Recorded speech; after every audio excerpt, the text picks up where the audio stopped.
mais, em nome de Jesus. Queridos, o texto diz... Tem mais alguém, irmão? Tá ali, ó. Vocês têm uma sumidinha, viu? Eu senti falta de vocês aí. Deuteronômio capítulo 30, para a glória de Jesus, verso 19. Diz o texto: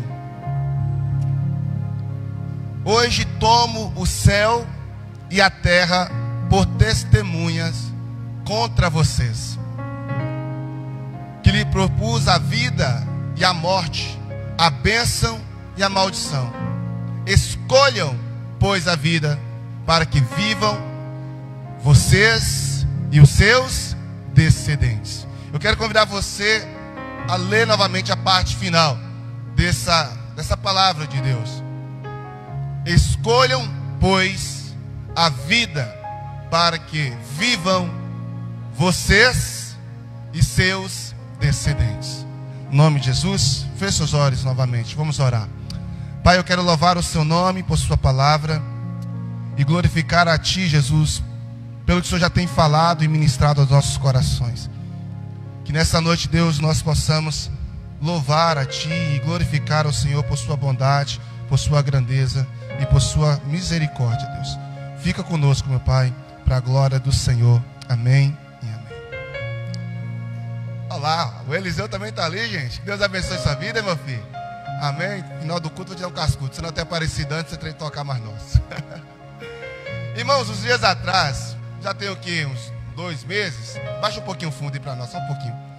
Alguns meses, 1 mês e meio, 2 meses atrás, eu dei uma ausentada aqui da igreja, irmãos perceberam. E eu fui a BH com minha esposa. E nós fomos com o objetivo de comprar o carro que a gente, né, tem hoje. E nesta viagem aconteceu algo muito... que para vocês vão até rir talvez, mas para mim foi algo que me ajudou muito a vencer um desafio que eu tinha pessoal. Eu, toda vez que eu fui a Belo Horizonte, e não foi muitas vezes, né, nasci e cresci em cidade do interior, cidade pequena. As vezes que eu fui a Belo Horizonte, eu sempre fui de ônibus, ou fui de carona com alguém, né, nunca fui dirigindo. E fui lá 2 vezes dirigindo, mas quando eu fui dirigindo, sempre tinha uma pessoa experiente no carro. As 2 vezes, fui uma vez dirigindo, melhor dizendo.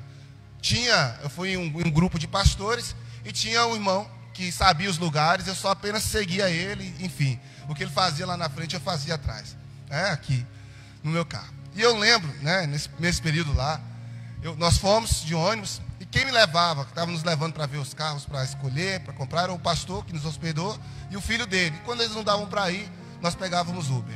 Mas no dia que eu cheguei, aliás, antes de eu chegar lá, meu coração já estava tremendo. Falei assim, meu Deus do céu, vou ter que me virar sozinho lá, com carro e tal. E eu fiquei nessa preocupação. E enquanto o pastor estava comigo, né, e eu estava apenas como passageiro, eu estava tranquilo. Mas só que chegou no último dia, que nós fechamos o negócio, que de fato eu peguei a chave do carro. Meu irmão, que tinha ido no carro dele, falou assim, eu não posso dirigir 2 carros, Patrick, você vai ter que ir no seu, né, e me acompanhando. Menos mal, porque eu já tinha feito isso. Só que alguém lá do trabalho dele liga e pede para que ele vá embora. Ele falou, você dá conta de ir sozinho? Eu falei assim, eu não sei, vou saber agora que eu nunca dirigi. E na hora que eu vi que ele pegou a chave do carro dele e foi embora, mas subiu um negócio nesse estômago, uma frieza, um calafrio. Sabe o que eu lembrei na hora? Quando eu escalo os irmãos para pregar, e os irmãos falam, pastor de Deus, eu estou tremendo. Eu falei, nesse momento eu lembrei o que os irmãos passam quando eu vou escalar pela primeira vez para poder ministrar aqui. E eu fiquei assim, claro, não podia passar para minha mulher, que eu estava preocupado, né? Eu tinha que manter a pose de macho, de camarada que... Mas não foi fácil. Tinha o GPS, tinha o endereço, coloquei lá, parei, olhei. Mas o carro tinha acabado de pegar o carro, não conhecia o carro direito, né? A embreagem um pouco alta para mim. Enfim, o carro pior, estava zerado de gasolina. Não tinha nada marcando. E o homem falou assim, ó, tem um posto bem ali. Eu falei, ali onde? Quando ele foi falar, eu falei, meu Deus do céu, dá uns 10, 15 minutos nesse trânsito, se essa gasolina acabar, a pressão, mas eu tinha que vir embora, passou da hora de vir, tinha que tomar a decisão de ir embora. E eu peguei esse carro. Irmão, só sei que o negócio, eu tive que tomar a decisão. A decisão, antes de usarmos o GPS para colocar o endereço da casa do pessoal que nós estávamos, eu tive que ligar o GPS de uma decisão muito séria, que era colocar a minha vida e a vida da minha esposa em risco num dos trânsitos maiores do Brasil, que é o de BH. Com a gasolina não tendo praticamente, pelo menos não estava marcando nada no painel. E graças a Deus deu certo, estamos vivos, chegamos aqui. Não é? De lá. Só que, por mais que eu sei que para alguns, pastor, dirigir. Sim, irmão. Minha sogra simplesmente falou assim: quem dirige em Almenara, dirige em qualquer lugar. Eu falei: tá, beleza. Especialista nisso. Mas tudo bem. Talvez para você é uma coisa simples, mas para mim foi um dos desafios maiores que eu enfrentei esse ano. Porque de lá eu tive que viajar para outras cidades com minha esposa. E tem duas coisas que eu não faço: é dirigir com chuva ou à noite. Eu não faço, eu prefiro dormir. Mas eu tive que fazer por causa da agenda que estava apertada. E eu vi Deus dando graça. Mas eu tive que tomar coragem e fazer coisas que até aquele momento eu era limitado. Eu pelo menos pensava que era em fazer. E assim é a vida nossa. Todos os dias nós precisamos tomar decisões. Seja algumas decisões simples, como o que comer, onde almoçar, o que comprar para vestir, a roupa que vai vir ao culto, decisões se vai para a escola amanhã ou trabalhar amanhã ou não. Todos os dias você toma decisões simples, corriqueiras. Mas existem decisões que elas implicam não apenas na simplicidade da vida, mas na sua eternidade. Por exemplo, a grande decisão que um dia você tomou de receber Jesus como Salvador.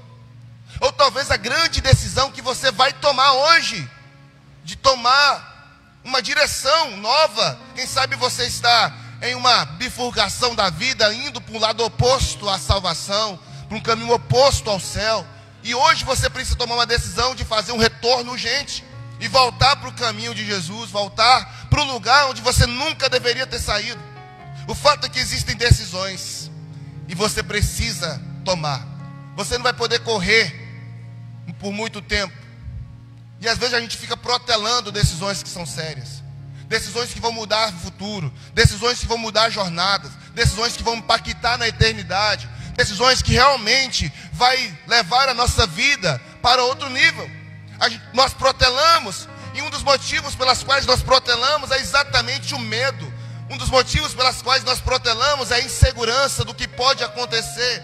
Um dos motivos pelas quais nós protelamos de tomar decisões que já deveríamos ter tomado é não acreditar em algo sólido. Mas Deus te trouxe aqui hoje, sabe por quê? Porque Deus quer te mostrar uma rota segura para as decisões que você precisa tomar no ano de 2025 que está chegando, amém?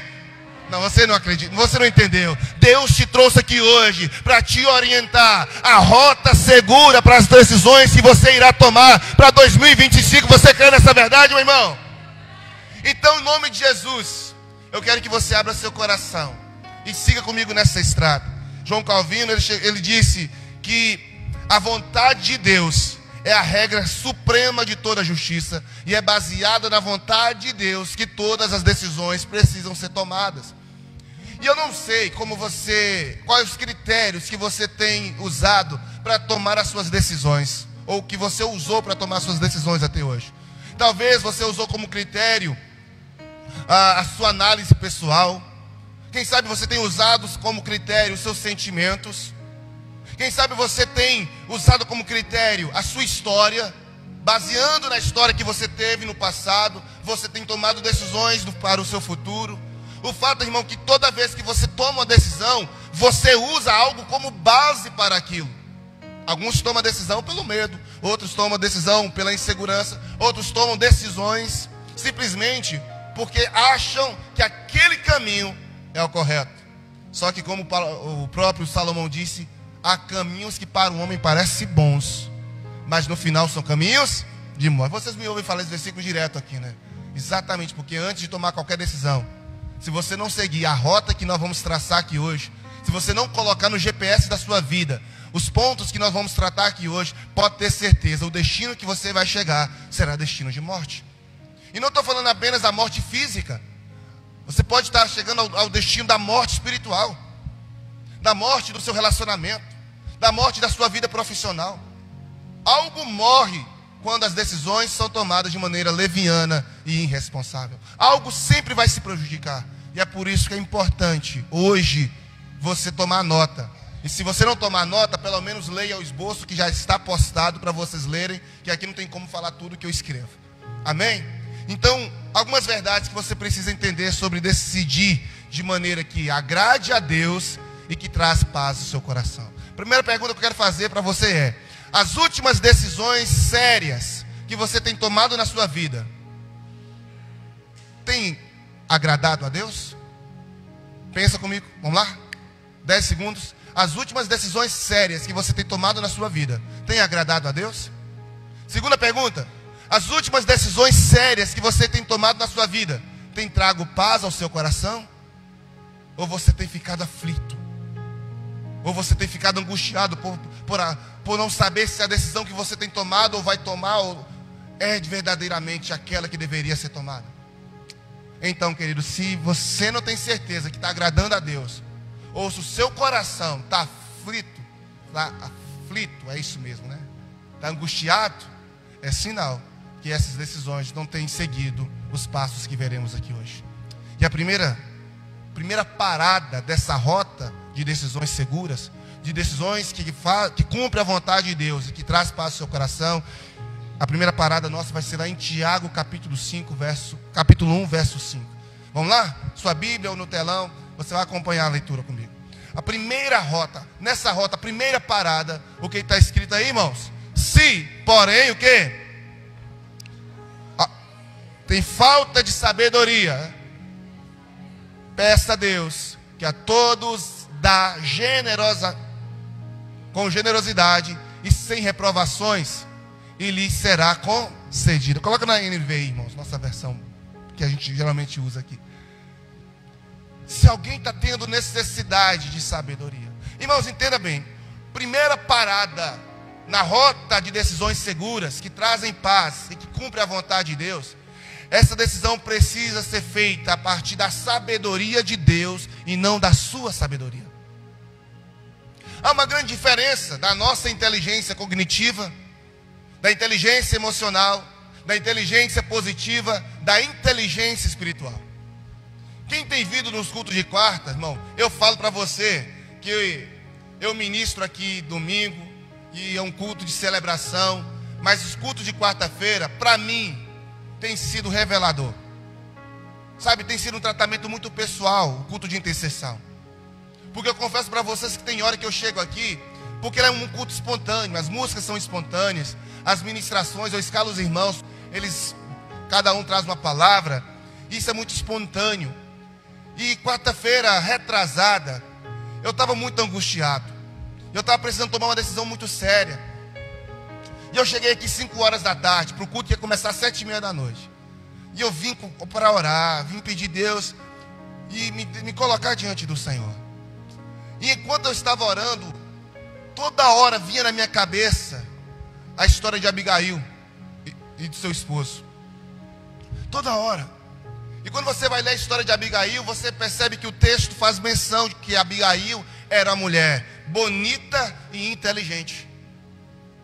E quando você vai ler a história de Abigail e seu esposo, você vai perceber que a inteligência que está sendo mencionada não é uma inteligência cognitiva, não é também uma inteligência emocional, mas é uma inteligência espiritual.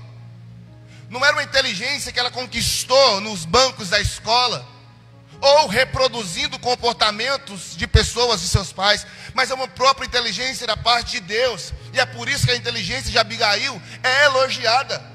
Ela tem um marido doido, louco, marido beberrão, marido que por uma atitude errada, burra do cara, ele estava atraindo para a casa dele 400 soldados para matar todo mundo. E a inteligência dessa mulher foi o diferencial para que a morte não visitasse a casa dele. Como Salomão disse, há caminhos que para o homem parecem bons, mas no final são caminhos de morte. E é por isso que a inteligência dela transformou um destino de morte em um destino de cura. Amado, entenda, no tempo que nós temos vivido, onde decisões sérias sempre teve, mas no tempo que nós estamos vivendo, parece-nos que a cada dia as decisões têm sido mais difíceis. Sabe por quê? Vou pegar um exemplo. A Bíblia diz que por se multiplicar a iniquidade, o amor de muitos. Então, com base nessa frase de Jesus, eu entendo que a iniquidade nos tempos de Jesus era menor do que nos nossos tempos. Concordam comigo? Com o passar dos anos, a iniquidade multiplica, o pecado aumenta, os homens se tornam mais cruéis, as mulheres se tornam mais cruéis, as pessoas se tornam mais indiferentes. E quanto isso, essa maldade vai aumentando, mais difícil é as decisões que precisamos tomar. Decisões como o casamento, por exemplo, que é uma decisão que uma vez que você toma, meu irmão, acabou. Quem é cristão sabe que casou já era. E casar não tem nada a ver com aliança no dedo. É uma decisão quando os dois decidem morar juntos, já tem uma vida íntima de convivência. Aquilo ali, meu irmão, você já tem que honrar como casamento. Eu falo isso muito. Não é uma formalidade, um cartório que vai definir casamento. Eu sei que, diante da justiça humana, é isso. Mas tem pessoas que vivem juntos, convivem juntos, já precisam compreender. E uma vez decidido viver junto, já era. Então uma decisão muito séria. Só que isso nos tempos de Jesus era mais fácil em relação à iniquidade, porque a iniquidade era menor, a cobiça era menor, a insubmissão era menor. Eu estou falando dentro de um contexto cristão, de uma pessoa que verdadeiramente teme a Deus. Homens do nível de José e mulheres do nível de Maria. Então entenda bem, diante de todo esse contexto, se você começar a fazer e a tomar decisões baseadas na sua inteligência humana, no seu QI, você está em rota de colisão com a sabedoria. Entenda, meu irmão, é por isso que eu não sei qual é a sabedoria, ou qual é a inteligência que você tem usado. Hoje fala muito de inteligência emocional, inteligência positiva, que fantástico, Deus nos deu e nos capacitou. Mas a inteligência que um cristão precisa usar nas suas decisões não é apenas essas, é a inteligência espiritual que nós chamamos na Bíblia Sagrada de sabedoria. Quem não conhece o verso que diz: a mulher sábia edifica a casa, mas a tola destrói com a própria mão? Em consonância a isso, o texto diz que um homem prudente edifica sua casa sobre a rocha, mas o tolo sobre a areia. Isto é, o homem tem um papel de edificar sobre Jesus, e esta é a sabedoria. Por isso, primeira rota para que você possa tomar decisões seguras e sérias é identificar qual inteligência você está usando nas suas decisões. Quem está comigo no nome de Jesus? Qual é a inteligência? É a cognitiva? É a racional? É a humana? É a emocional? Ou a inteligência espiritual? E pastor, como eu consigo a inteligência espiritual, que é a sabedoria? Tiago está dizendo, peça. O problema é que a gente acha que Deus não está dando mais nada para ninguém. Parece que Deus ficou mão de vaca, que retendo as coisas e não dá. Mas não, quem está falando é o meio-irmão de Jesus. E ele está falando, se alguém identifica, compreende que está faltando sabedoria nas suas decisões, ou que está precisando dela, peça, que Deus dá. E Ele não dá pouco, Ele dá de maneira generosa. Você está entendendo o nome de Jesus? E eu creio que se você hoje pedir, Deus pode te conceder sabedoria para as decisões do próximo ano. Amém, meu querido? Mas entenda uma verdade, querido. O Senhor, Ele vai conceder. Se você pedir, a Bíblia diz, peça e receberão. Pedi, dá-se-vos-á, batei. Então pare de querer resolver. Ore ao Senhor e peça a Ele sabedoria. Mas o texto de Provérbios capítulo 3, do versículo 3, do 5 ao 6, Salomão vai dizer que essa sabedoria, ela precisa ser sua âncora. Ele diz, olha, confie no Senhor de todo o coração e não se apoie no seu próprio entendimento. Decisões sérias não podem ser baseadas na sua intelectualidade. Você pode ter o QI de 900, Você pode ser a pessoa mais inteligente dessa terra. Irmãos, os homens mais inteligentes que você teve nessa terra, você vai perceber, Bill Gates, o camarada inteligente demais. O dono, o criador da Apple, eu não estou lembrando o nome dele agora, Jobs, né? Steve Jobs. Esse cara é inteligente demais, mas como a vida deles? Olha bem, Salomão recebeu sabedoria de Deus. Mas quando Salomão deixou de usar a sabedoria de Deus e começou a usar a sua própria sabedoria para o seu próprio coração, o camarada casou com 900 mulheres, irmão. Com 1000 mulheres, melhor dizendo. Sabe o que é isso? Se uma dá trabalho que dá, imagina 1000. O camarada desse não é inteligente não, sinceramente. Sinceramente, irmão, não sei onde ele estava com essa cabeça. Se uma já é desafiador, imagina. Não estou aqui falando mal das mulheres não, viu? Por favor, porque também tem as bênçãos. Mas é desafiador. Tem irmãos querendo, né? Pensa comigo. Ter um marido só já é difícil. O camarada vem com 1000, 300 mulheres, 700 concubinas. Pelo amor de Deus. É desafiador. Ele tenta apaziguar o reino casando com as mulheres, com as filhas dos seus oponentes. Porque em algum momento ele abandona. E é por isso, o livro de Provérbios, ele é o segundo livro que Salomão escreve na sua história. Ele escreve Cantares da Juventude, quando ele está na faixa dos seus 30 a 40 anos. Ele escreve o livro de Provérbios, então ele já está tendo maturidade. E ele escreve Eclesiastes na velhice. Quando ele já está bem idoso, ele diz que tudo é vaidade. Ele chega à conclusão que não adiantou nada ele correr atrás, sabe, estribar no seu próprio entendimento. Ele chega no capítulo 11 dizendo: alegre-te, jovem, na tua mocidade, e busque o Senhor na sua mocidade, antes que venham os maus dias, da qual você vai dizer: não tenho neles prazer. Ele já estava idoso quando escreveu isso. Mas aqui ele está na meia idade, e ele está falando: gente, eu já cometi muitas falhas, e é por isso que eu quero falar para você: não tome decisões sérias baseadas no seu próprio entendimento. Entendeu essa primeira parada? Entendeu esse primeiro aspecto? Então, em nome de Jesus, peça a Deus, peça hoje. E se você entender que ainda não tem sabedoria suficiente para seguir em frente, não vá para a próxima etapa, para novo nível, para essa nova decisão, sem antes entender que essa decisão está sendo a decisão baseada na sabedoria de Deus e não no seu próprio coração. Mas o segundo ponto que eu quero abordar com você está em Mateus capítulo 6, versículo 33. Olha o que está escrito em Mateus 6, 33, que todo mundo já conhece de cor e salteado. O que está escrito? Busquem.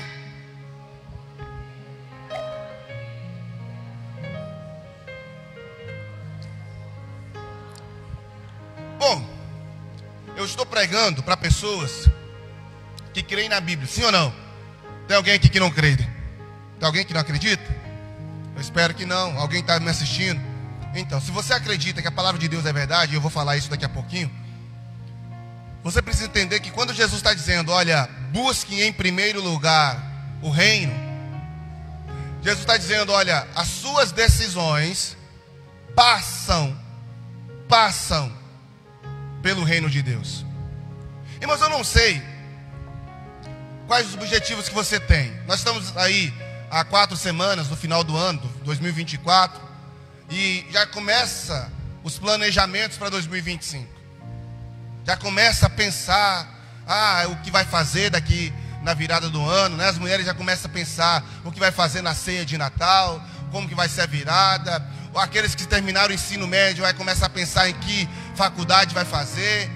É essa fase que você começa a entender isso. E aí está um dos maiores perigos, porque num momento como esse, você começa a pensar em tudo, em pensar em quanto vai ganhar, o que vai conquistar. Você pensa nos filhos, você pensa até na sua mãe, no seu pai, mas poucas pessoas param para pensar qual o impacto que a decisão vai ter na sua vida espiritual. Qual o impacto que essa decisão vai ter na sua vida ministerial? Vou ter um novo emprego. Aí ela pensa: mas como que eu vou fazer com meu filho, a minha filha? Eu vou fazer assim. O que eu vou fazer com meu marido? Aí o que eu vou fazer com isso, Mas esquece de pensar assim: o que eu vou fazer com o meu ministério? Vai dar para poder conciliar? Vai dar para poder conciliar minha vida espiritual, minha rotina espiritual, com isso que novo que eu quero conquistar?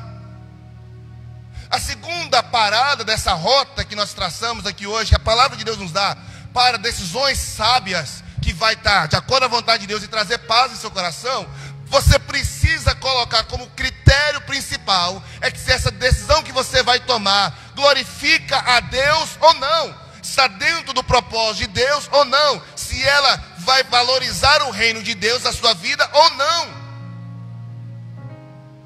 Porque eu vejo várias vezes isso, irmãos, me perdoe, mas é algo comum na nossa congregação, no histórico dela, nas que eu já passei, e eu espero em nome de Jesus que Deus trabalhe isso em nós. É comum nós assumirmos responsabilidades no reino de Deus, compromissos no reino de Deus, assumirmos, dar a palavra, e aí o tempo vai passando e nós vamos tomando novas decisões, tendo novas escolhas, e quando pensa que não, o reino de Deus, o nosso ministério, o nosso chamado, que estava aqui em nível 1, ou 2, ou 3, mas ele vai colocando, nós vamos mutuando coisas, e chega um momento que ele fala assim, olha, ou não dá mais para eu participar disso, porque eu assumi X compromissos. E aí você começa a perceber que o seu chamado se apaga. O que Deus quer fazer nessa geração através de você fica impossibilitado de ser realizado, porque você mutuou tanta coisa, você começou a fazer tantas escolhas para a sua vida profissional, sentimental, pessoal e tanto coisa, que agora a sua vida com Deus não está mais em segundo plano, já está lá em 24º, 5º.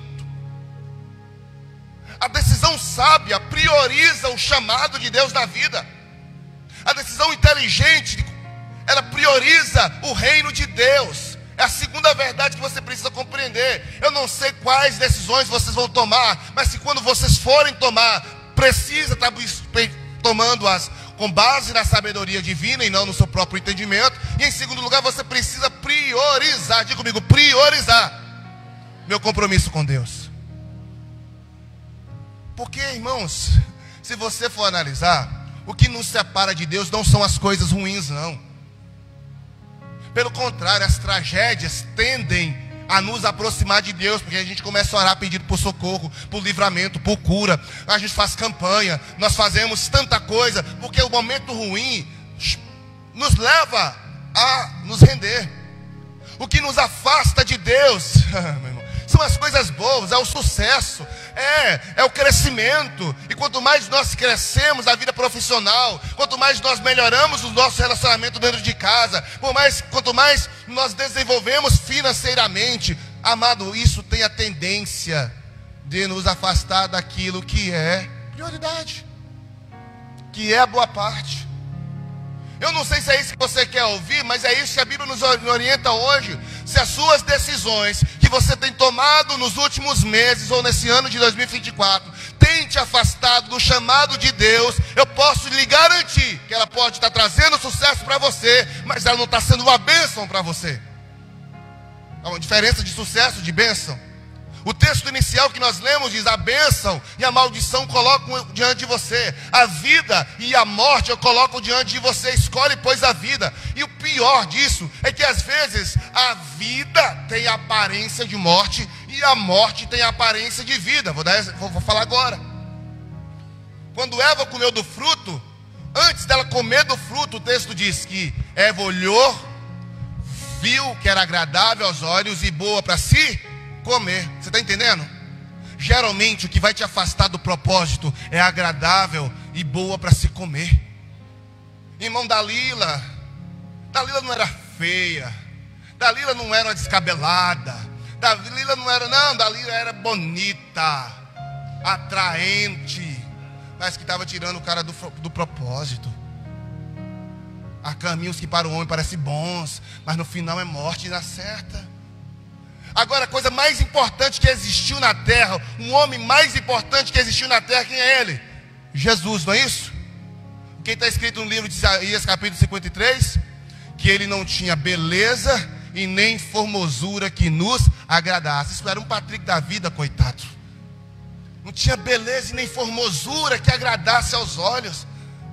Olhava-se para Jesus e falava: é aquilo? Nasceu da onde? De Belém. Em que? numa manjedoura, no meio de bosta de animais. Entende? Geralmente o que traz vida tem aparência de morte, e o que traz morte tem aparência de vida. É por isso que, se em primeiro lugar você não tem sabedoria de Deus, você não tem discernimento para escolher o que é certo e do que é errado. Quem está comigo, diga amém. Foi isso que aprendemos quarta-feira. Oramos aqui quarta-feira para que o Senhor nos dê discernimento, porque existe um espírito de confusão, existe um espírito, amado, que nos confunde, que tende a querer nos convencer que o errado é o certo e que o certo é errado. Mas em nome de Jesus, se você pediu sabedoria de Deus e se você está buscando fazer a vontade de Deus, você não será confundido. Você pode glorificar a Deus nisso, meu irmão. Entenda, a confusão não vai te alcançar se você está blindado pela sabedoria de Deus e se você tem buscado fazer a vontade do Senhor. Entenda isso. Martinho Lutero diz: aquele que deseja fazer a vontade de Deus deve colocar de lado a sua própria vontade e desejo.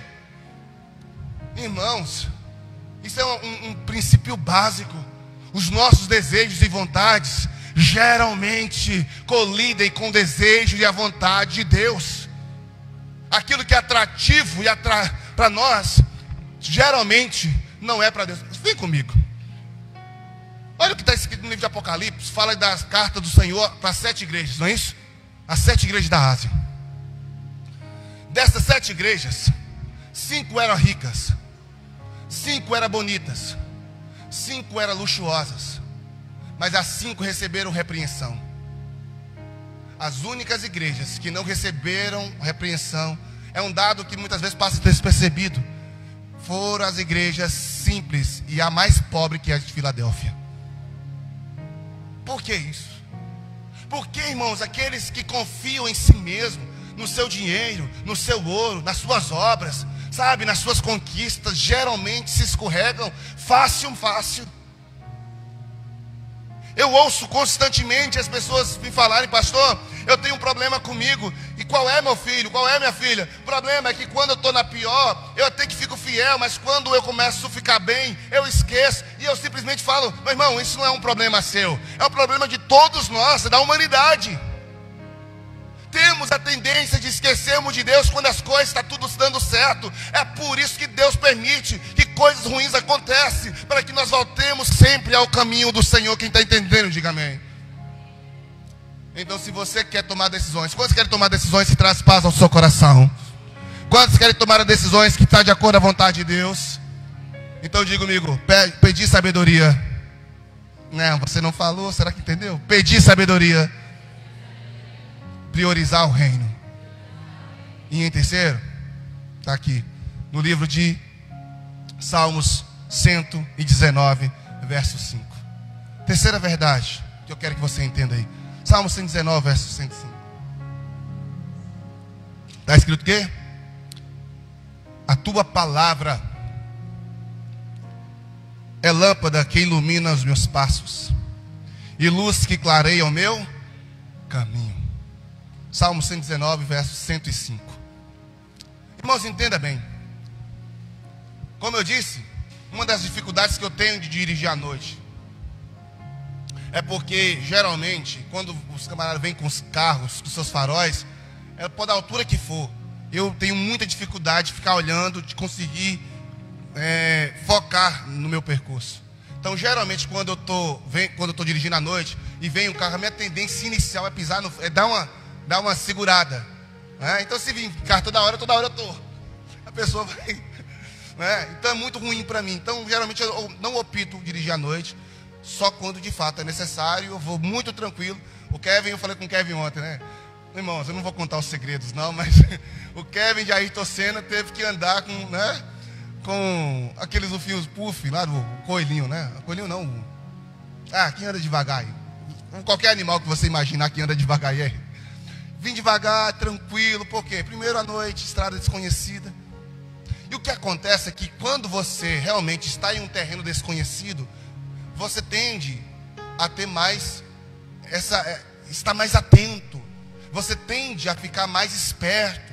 você tende a andar mais devagar, porque é um lugar desconhecido, pode ter um buraco que você não sabe que tem, pode ter uma vaca. Inclusive ontem nós encontramos as 3 vacas, né, no meio do caminho.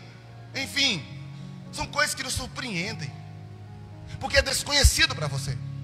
E a questão é o seguinte, que assim como o farol do carro só ilumina o trecho, os próximos trechos e nunca a estrada completa, a palavra de Deus é a lâmpada que ilumina os passos daqueles que de fato estão seguindo uma direção. Quando eu olho para a palavra de Deus, eu vejo um livro que não está limitado ao passado. A palavra de Deus não é um livro que precisa ser atualizada, como diz alguns teólogos meio doidão que falam que tem que ser atualizada a Bíblia. A palavra de Deus é eterna. A Bíblia diz que pode passar os céus e a terra, mas a palavra nunca há de passar. A verdade que valia para Moisés, para Adão, o primeiro homem, é a verdade que vale para mim e para você, e está atualizada pelo próprio Espírito de Deus. Então alguns dizem, pastor, mas essas coisas eram lá naquele tempo. Não, meu irmão. A palavra de Deus continua valendo para hoje. Aqueles mandamentos que o feminismo hoje quer destruir, colocando a mulher em lugares que elas não deveriam estar. Aquilo que o machismo destrói, fazendo para o homem ter um papel que não é o papel que ele deveria exercer. E tantas ideologias que tentam suprimir. Irmãos, eu falei que eu estou preparando para o ano que vem um material sobre feminismo, e eu tenho ficado espantado o quanto nossas irmãs, com todo respeito a vocês, irmãs, é por isso que de vez em quando eu dou uma futucada no grupo de vocês lá, colocando esse material de feminismo, o quanto de vocês estão impregnadas pelo feminismo e vocês não sabem. Exatamente porque é sorrateiro, é um vírus que entrou já há muito tempo na igreja, e isso já está crônico em muitos de nós. Você quer ver um exemplo só de tudo? É ter pastora. Respeito as irmãs, amo-as de coração, mas ter pastora é uma síndrome do feminismo que os irmãos não têm noção do quanto isso é prejudicial. Eu não vou entrar no tema agora, mas nós podemos conversar sobre isso depois no nosso EBD. Então nós vamos começar a perceber que muita coisa está errada na igreja. A gente sabe que está, mas a gente não sabe porquê e nem como começou, porque a gente não está sabendo ir direto à fonte. E tem fontes para isso. Então, se você decide, a partir da sua própria perspectiva, do que você acha que é certo, do que você acha que é errado, você corre o sério risco de tomar decisões baseado naquilo que você quer e não naquilo que a palavra diz. Então, terceira parada da nossa rota é que antes de tomar qualquer decisão séria na sua vida, aprenda a consultar na palavra de Deus como e o que deve ser feito, como você deveria estar agindo.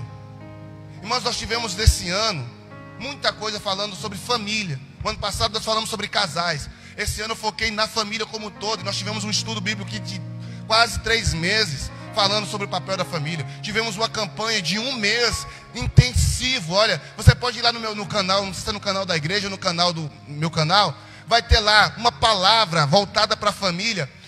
Durante 30 dias, tem 30 mensagens, ou até no aplicativo da igreja, está todos lá. Por quê?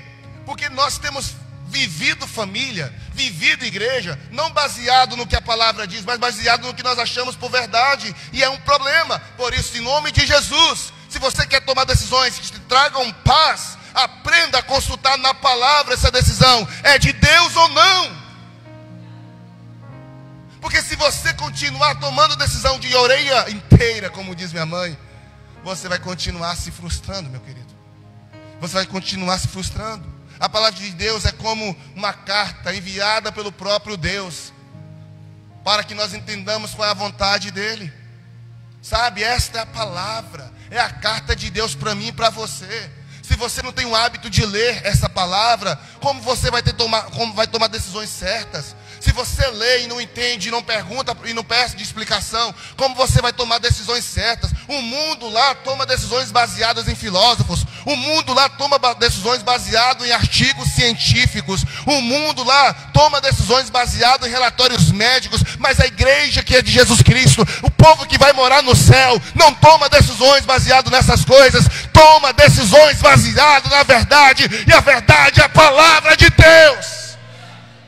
É a palavra. No dia que essa igreja, no dia que nós começarmos a abandonar esse livro para fazer e para viver outras coisas, esse dia nós podemos nos chamar de outra coisa, menos igreja. Eu gosto de trazer elementos da ciência aqui, mas sabe, de vez em quando eu trago artigos, eu trago citações de filósofos, eu trago um monte de coisa externa, mas isso nunca deve ser a prioridade em que nos baseamos para a tomada de decisões. Nunca devemos nos basear primariamente nessas coisas. Primariamente, nossa base é a palavra do Senhor. É o nosso livro de regra, fé e prática. Deu para entender? Então eu quero te fazer uma pergunta. Novamente, só para te conectar com o que nós estamos falando. As últimas decisões sérias que você tem tomado, elas tiveram como base a busca da sabedoria de Deus? Ou foi baseado no que você achou que era certo? As últimas decisões que você tem tomado, priorizou seu ministério, sua chamada, o reino de Deus? Ou priorizou outras coisas? As últimas decisões que você tem tomado, você tem buscado auxílio da palavra de Deus? Ou você tem buscado auxílio em outras fontes? Talvez é por isso que você não está conseguindo ter tanta paz no seu coração com as decisões que você tem tomado. Faz sentido para você? Mas eu vou terminar, só tenho mais duas considerações a fazer. A quarta e antepenúltima. Eu quero convidar você a ler Provérbios capítulo 15, verso 22. A quarta parada dessa nossa rota vai nos estar falando de algo muito importante, e talvez alguns até desprezam isso.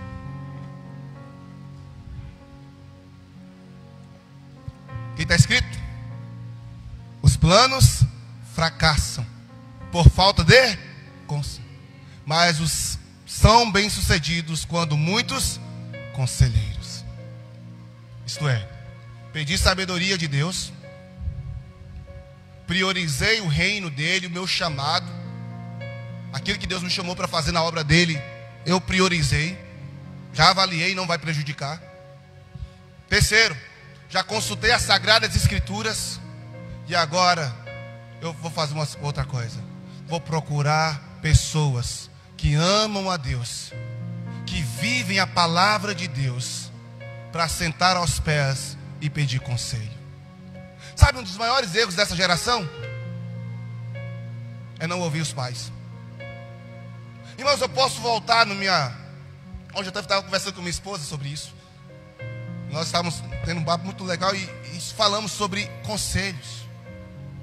Às vezes nós tomamos decisões que nos frustram, que nos machucam. Ou talvez decisões que nós poderíamos ter saído melhor. Talvez foi até a decisão certa.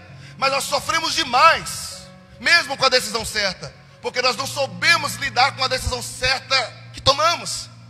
Sabe por quê? Porque quando o papai e a mamãe foi falar para você o que você poderia ter feito ou não fazer, você simplesmente achou que era mais sábio do que eles. Você simplesmente ignorou. Eu não estou dizendo que todo conselho de pai e mãe é mega, hiper. Não, é por isso que ele está em quarto lugar. Porque primeiro tem todos os 3 primeiros processos. Mas é tolice. E é isso que eu vejo os meninos e meninas de hoje tomando, sabe, decisões tolas. Por quê? Porque quando o pai, a mãe, o pastor ou a pessoa que está vendo o cenário de fora, que está tendo uma visão mais uma visão mais ampla, porque quem está dentro não vê determinadas coisas. Quem está envolvido tem pontos cegos que ele não consegue enxergar. Eu me lembro, meu querido, que eu já sofri demais com adolescentes na igreja. Lá em Taiobeiras, aqui tem que não. Mas, gente, eu sofri demais, porque lá eu tinha muito de adolescente. E eu tratava esses adolescentes como pai deles. Era muito menino. E aí eu comecei a cuidar deles quando criança, e eles foram ficando mais velhos, né? Foi crescendo, é óbvio. Foi ficando, e aí começou a querer namorar. E eu assumi uma paternidade louca, porque eu comecei a querer me envolver demais. Eu sofria com aquilo, eu chorava. Eu falava, menino, você está fazendo coisa besteira. E eu sofri. Depois eu fui entender que não era aquele meu papel, eu era pastor, não pastor. Eu tive que aprender com isso. Hoje eu sei. Hoje eu preciso aprender a lidar, separar tudo isso, para não sofrer tanto como eu sofri. Sabe por quê? Porque a rebeldia é normal. Quem aqui já foi rebelde com os pais na sua adolescência? Seja sincero. Ah, meu Deus, só eu e a irmã Dalila. Ô, irmã Dalila. Rebeldia faz parte, irmão. Agora entenda. O sábio não erra para aprender. Ele aprende com o erro dos outros. E se porventura já errou, é normal. Agora errar de novo é tolice. Uma pessoa sábia não erra duas vezes a mesma coisa. E é por isso que quando você precisa de pessoas, irmãos, que têm inteligência espiritual no seu caminho para te orientar. Porque o texto diz que quando você faz planos da sua própria cabeça, sozinho, você fracassa. Mas a sabedoria está na multidão de conselhos. Eu quero fazer uma pergunta: quem tem sido as pessoas que você tem pedido conselho? Irmãos, entenda, conselho, entenda bem, não é opinião, não é palpiteiro. Porque tem pessoas que ficam atrás de palpite dos outros. Eu quero te falar uma coisa: a diferença de um conselho para um palpite dá-se no fato que o palpite, a pessoa fala de coisa que não sabe, que não viveu. O conselho é diferente. É alguém que já viveu e que já sabe, que vai te mostrar o caminho. Tem caminhos que você não precisa experimentar, se você tão somente ouvir o conselho de quem já passou por lá. Geralmente quando alguém vai viajar por essas ruas, por essas estradas ruins aqui, os irmãos que trabalham são motoristas, eles perguntam: a estrada de Pedra Azul está boa? Não, está ruim, só o buraco. O que faz? Se ele for sábio, ele gasta um pouquinho, mas passa por Itaobim. Se também é boa, porque ele vai correr o risco. Isso é tolice. O que nós temos encontrado é pessoas que têm corrido, têm pagado para ver. Pagado para ver, e por pagar para ver está pagando caro demais. Caro demais. E o pior é que às vezes está tão caro que ele não consegue pagar e fica devendo. Meu irmão, você está entendendo isso em nome de Jesus? Provérbios capítulo 12, verso 15 diz: o caminho do insensato parece-lhe justo. Provérbios 12, 15. Mas o sábio ouve conselho. Eu não sei por que existe crente que tem dificuldade de pedir conselho. Eu não quero abrir minha vida para ninguém. Então morra com o seu problema. Sofra uma ansiedade. Perca seu casamento. Perca seus negócios.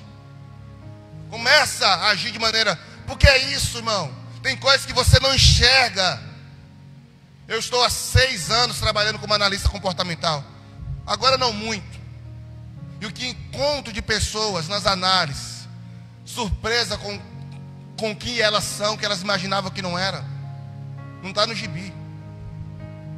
Não tem uma análise que eu fiz com alguém que a pessoa não chega, não fica surpresa. Ela antes sabia mais ou menos que poderia ser, mas quando ela está diante dela, seja análise comportamental ou qualquer outra ferramenta que se usa, sabotadores, enfim, não tem como. Agora, o que eu mais encontro é pessoas que mesmo fazendo análise, descobrindo quem ela é, ainda não quer mudar. Quer continuar do jeito que está. Com a síndrome infeliz da Gabriela. Eu nasci assim, sou assim e vou morrer assim. Burro, tolo. Porque você não é culpado se você tem um comportamento e não sabe. Mas quando você sabe e não procura melhorar, você sim é culpado disso. Então você precisa pedir conselho. Existe um teólogo, o nome dele é Richard Baxter. Ele diz: Deus frequentemente usa a comunidade cristã para corrigir nossos erros e guiar o nosso caminho. Entenda, Deus vai te mostrar caminhos abençoados pela palavra. Deus vai te mostrar muitas vezes no seu íntimo uma decisão certa, ou até mesmo no sonho. Mas na maioria das vezes, Deus usa pessoas para te falar qual é a direção que Ele quer para você. Frequentemente Deus vai usar pessoas. Então, se você está ignorando os sinais, se você ignora conselhos, é uma decisão sua, e eu vou respeitar, e Deus mais ainda. Mas lembre de uma questão: toda decisão tem uma consequência. E esse é o quinto caminho, é a nossa parada nessa rota nossa. Vamos lembrar quais as paradas da nossa rota? Primeiro, pedir. Não lembra? Pedir sabedoria. Segundo, priorizar o reino. Terceiro, consultar as sagradas escrituras. Quarto, aprenda a pedir conselhos. E quinto, aprenda a medir as consequências, a antecipar as consequências. Irmãos, tem uma frase que eu já falei aqui várias vezes de William Shakespeare: quem não sabe para onde ir, qualquer lugar serve. Tem pessoas que estão vivendo e não sabem. Eu pergunto: o que você quer para o seu casamento daqui a 5 anos? O que você quer para a sua vida espiritual? E tem pessoas que não sabem. Se você não sabe o que você quer daqui para o final do ano, meu irmão, sua vida é aquela velha música que eu falo aqui do Martinho da Vila: deixa a vida me levar, a vida me leva, eu estou aí. E você nada mais é como um ímpio. A Bíblia diz que o ímpio é uma folha seca lançada pelo vento. Você não é ímpio, sua vida tem propósito, sua vida tem objetivo. Deus te colocou nessa terra para você alcançar algo para a glória dele. Então, se você está vivendo uma vida que não tem sentido, que não tem propósito, algum momento da sua história você pegou a curva errada e se desviou. Olha o que o Senhor disse em Ageu capítulo 1, versículo 5 ao 7. Eu encerro com isso. Ageu capítulo 1, verso 5 ao 7. Está escrito: agora, pois, diz o Senhor dos exércitos, vejam aonde os seus caminhos os levaram. Vocês têm plantado muito e colhido pouco. Vocês comem, mas não se fartam. Bebem, mas não se satisfazem. Vestem-se, mas não se aquecem. Aquele que recebe salário, recebe para colocar numa bolsa furada. Assim diz o Senhor dos exércitos: veja aonde seus caminhos os levaram. Como está seu casamento agora? Nesse momento? Como está seu namoro? Como estão seus negócios? Como está sua vida espiritual? Você está exatamente na parada final das escolhas do passado. Espero que seja a parada final. Espero que não piore. Ou talvez, se for melhorar, espero que melhore. Todas as escolhas que você tomou no passado te trouxe aonde você está. Se você está satisfeito ou não, não sei. Mas é isso que Deus está falando para o povo. Olha o caminho de vocês. Observe onde vocês chegaram. Observe o que as suas escolhas do passado te trouxeram. Tem pessoas que estão com quase 40 anos e estão insatisfeitos porque não terminou a faculdade. Quem foi? Culpa de quem? Escolha de quem? Ah, pastor, eu estou ficando assim, não consegui tal. Sim, mas quem foi que escolheu? Alguém colocou a arma na sua cabeça para escolher o curso que você escolheu? O marido que você escolheu? A esposa que você escolheu? Não, meu irmão. Todas as suas escolhas foram tomadas com base em critérios que com certeza não foram os 4 que eu acabei de falar para você. Se você está satisfeito com a escolha que você tomou, glória a Deus. E não coloque a culpa no capeta. Não, é sua. Não coloque a culpa em Deus. Porque Adão, Eva tomaram escolhas ruins e no final o culpou foi Deus. Olha, Deus, a mulher que o Senhor me deu. Você já sabe disso, dessa lenga-lenga de Adão. Não, ele que escolheu ser omisso. Ele que escolheu comer do fruto que a mulher deu. Então ele, em vez de falar, eu errei porque eu fui omisso. Não, Deus, eu errei porque o Senhor estava muito bom aqui no jardim. Só foi fazer uma mulher para mim, olha o que deu. Entende? Tem gente culpando todo mundo, mas não tem a coragem de culpar a si próprio. Porque, meu irmão, no céu, eu assisti um filme eu chamei os homens lá para casa e nós assistimos um filme chamado A Cruzada. Recomendo que você assista, macho. Eu recomendo. E uma das cenas que eu mais gosto do filme é quando o rei chama o Balian e fala: olha, você pode ser induzido pelo rei, pelos seus pais, por qualquer pessoa, mas saiba que quando você estiver diante de Deus, você não vai poder falar para Deus que você foi induzido por ninguém, porque a decisão final é sua. Sempre é minha a decisão. Então você precisa olhar o que o Senhor está dizendo para o povo de Israel, que estava colhendo muito e usufruindo pouco. O dinheiro parece que estava na bolsa furada. Por quê? Porque as escolhas desse povo foi errada. E eu quero te falar, meu irmão, se você quer ter futuros onde o resultado seja uma bênção, então não pare. Então pare de fazer escolhas da forma que você tem tomado.